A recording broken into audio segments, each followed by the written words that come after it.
आज के इस वीडियो में हम डिस्कस करेंगे कि हु आर हिंदूज, कि हिंदू जो है वो कौन है और ये हिंदू लो एप्लीकेशन जो है वो किन लोगों पे लगता है। एक पर्सन को हिंदू कब बोला जाता है? जो पर्सन होगा उस पे ही हिंदू लो अप्लाई होगा।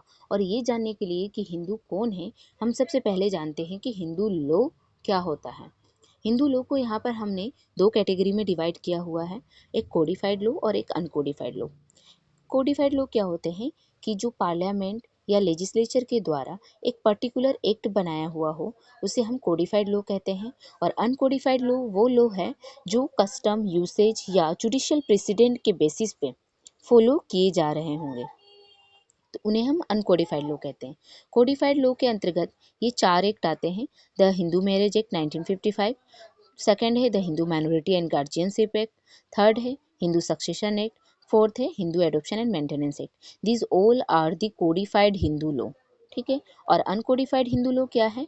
जो कस्टम, यूसेज और जुडिशियल प्रेसिडेंट के बेसिस पे रूल फॉलो किए जा रहे हैं वो है, यहाँ पे हमने कुछ टॉपिक्स डिस्कस किया है, वो है जॉइंट हिंदू फैमिली, सेकंड है को-पार्टनर, थर्ड है right and power of karta, fourth है जॉइंट फैमिली प्रॉपर्टी, फिफ्थ है partition and union etcetera. These all are the uncodified Hindu law. So this is the Hindu law.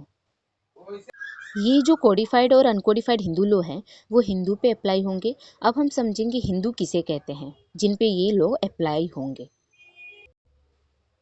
There are three categories who comes under this three categories. उनके ऊपर जो है Hindu law apply होंगे, उनको as a Hindu consider किया जाएगा। वो थ्री कैटेगरीज क्या क्या हैं? फर्स्ट है, अगर कोई बाय रिलीजियन हिंदू, जैन, सिख और बुद्धिस्ट है, उन्हें एज ए हिंदू कंसीडर किया जाएगा और उनके ऊपर हिंदू लॉ अप्लाई होगा।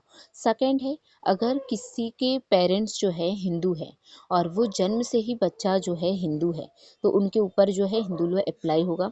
थर्ड है कि अगर कोई मुस्लिम, क्रिश्चियन, पारसी और ज्यू नहीं है, और अगर कोई ऐसा व्यक्ति जो अन्य किसी लॉ के अंतर्गत गवर्न नहीं है, तो ऐसे में उसके ऊपर जो है ये हिंदू लॉ अप्लाई हो। इन शॉर्ट हम समझेंगे to whom Hindu laws apply. First है हिंदू बाय रिलीजन, सेकेंड है Hindu by birth and third है any person not govern by any other law. इनको हम स्टेप बाय स्टेप एक एक करके समझेंगे। Let's see. Hindu by religion को हमने यहाँ पे टू कैटेगरीज में डिवाइड किया है। फर्स्ट है बोर्न हिंदू, सेकंड है Hindu by conversion. Born Hindu कौन है? वो हिंदू जो बाय बर्थ ही हिंदू है, जैन है, सिख है और बुद्धिस्ट है, उनको एज ए हिंदू कंसीडर किया जाएगा, Hindu as a Hindu by religion consider किया जाएगा। सेकंड है हिंदू बाय कन्वर्शन। अगर कोई व्यक्ति किसी अन्य रिलीजियन से हिंदू में कन्वर्ट हो जाता है, तो ऐसे में उस व्यक्ति को as a Hindu by religion consider किया जाएगा और उनके ऊपर हिंदू लॉ अप्लाई होगा। सेकंड है Hindu by birth. Hindu by birth को हमने टू कैटेगरीज में डिवाइड किया है। फर्स्ट है both parents Hindu and second है one parents Hindu. Both parents Hindu, अगर किसी बच्चे के माता पिता दोनों ही हिंदू हैं, तो वो बच्चा as a Hindu by birth consider किया जाएगा और उनके ऊपर हिंदू लॉ अप्लाई होगा। सेकंड है वन पेरेंट्स हिंदू। अगर किसी माता या पिता में से कोई एक हिंदू है और उस बच्चे का भरण पोषण हिंदू मैथोलॉजी के अनुसार हुआ है, तो ऐसे में उस बच्चे को as a Hindu by birth consider किया जाएगा और उनके ऊपर हिंदू लॉ अप्लाई होगा। थर्ड है any person not govern by any other law. अगर कोई व्यक्ति अन्य किसी कानून के अंतर्गत गवर्न ना हो, तो ऐसे में उस व्यक्ति को एज ए हिंदू कंसीडर किया जाएगा और उनके ऊपर हिंदू लॉ अप्लाई होगा। जैसे कि any person who is not Muslim by religion, a Christian by religion, a Parsi by religion or Jew by religion and who is not govern any other by any other law. अगर कोई व्यक्ति मुस्लिम, Christian, Parsi, ज्यू नहीं है bye religion, तो उनके ऊपर जो है ये हिंदू लॉ अप्लाई होगा। और ऐसा व्यक्ति जिसके ऊपर अन्य कोई कानून अप्लाई ना हो रहा हो, तो ऐसे में उस व्यक्ति के ऊपर भी हिंदू लॉ अप्लाई होगा। Hindu by who is not govern by any other laws means what? अगर कोई व्यक्ति ये प्रूव कर देता है कि वो मुस्लिम, क्रिश्चियन, रिलीजियन, पारसी और ज्यू नहीं है, उसके बाद भी अगर ये भी प्रूफ हो जाता है कि वो अन्य किसी कानून के द्वारा, यहाँ पे बेसिकली बोला जा रहा है कि हिंदू, क्रिश्चियन, ज्यू एंड पारसी अगर कोई नहीं है, तो बाकी रिलीजियन जो है वो हिंदू के कैटेगरी में आ जाते हैं। बट अगर ये होने नहीं होने के बाद भी अगर ये प्रूव हो जाता है कि वो हिंदू लोगों को गवर्न नहीं कर रहा है और हिंदू मुस्लिम क्रिश्चियन सिख पारसी जीव भी नहीं है, ये दोनों ही अगर प्रूव हो जाता है तो इससे ये माना जाएगा कि वो हिंदू लॉ के अंतर्गत नहीं आता है, हिंदू में कंसिडर नहीं होगा।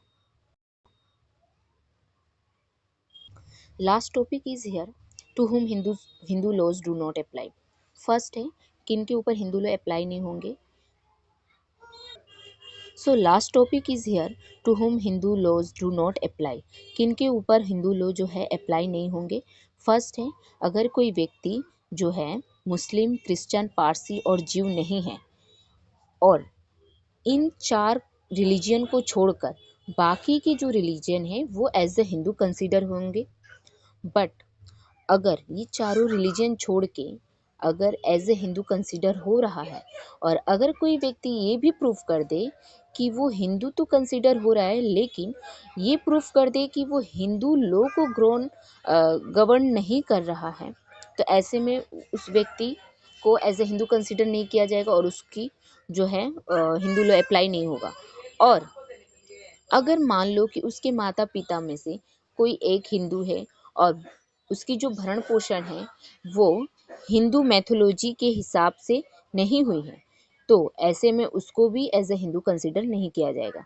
नाउ सेकेंड पॉइंट क्या है कि अगर मान लेते कोई हिंदू रिलीजन से कोई अन्य रिलीजन में अपने आप को कन्वर्ट कर ले, तो ऐसे में उसके ऊपर भी हिंदू लॉ जो है अप्लाई नहीं होंगे।